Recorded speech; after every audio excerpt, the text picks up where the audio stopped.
à prendre un vélo auquel on tient pas trop.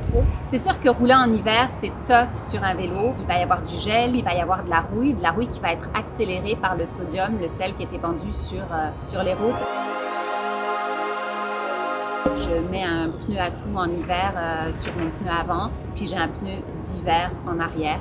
C'est une stratégie que certaines personnes ont d'avoir des roues déjà montées avec différents pneus, puis ont juste à changer la roue.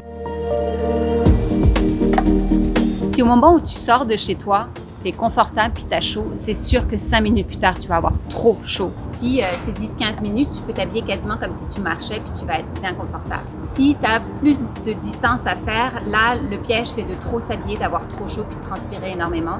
Alors, ce qu'on veut, c'est plutôt adopter une technique comme en oignon, comme si on allait faire du ski de fond, la méthode des couches. Tu as probablement déjà des bonnes bottes parce que tu marches dans la vie. Tes bottes dans lesquelles tu es confortable pour marcher vont probablement faire la job. Probablement déjà un casque, tu as juste à mettre une tuque mince en dessous. Nos meilleurs amis cet hiver-là pour continuer à se déplacer, ça va être des pistes physiquement séparées de la circulation. Et on peut penser à Rachel, par exemple, Berry également.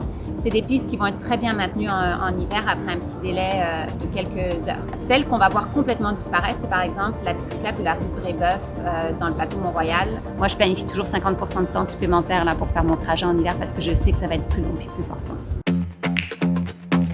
C'est hyper important de respecter les exigences et d'avoir vraiment un feu blanc en avant et une lumière rouge en arrière pour être visible en tout temps. Faites une petite maintenance préventive de votre cadenas. On va lubrifier le mécanisme du cadenas là où la clé rentre, puis les deux points de contact où le U rentre dans la barre. Meilleur outil, la carte aux puces. Parce que si vraiment on se ramasse, par exemple, avec un problème qu'on ne peut pas vraiment solutionner, ben, on barre notre vélo puis on repart en transport en commun.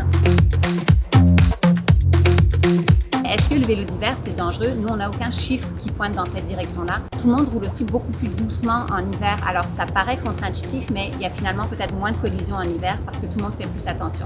Le débat pour ou contre le vélo d'hiver, c'est très 2005. Maintenant, c'est plus pour ou contre le vélo d'hiver, c'est OK, comment on en fait puis comment on rend ça accessible au plus grand nombre de monde.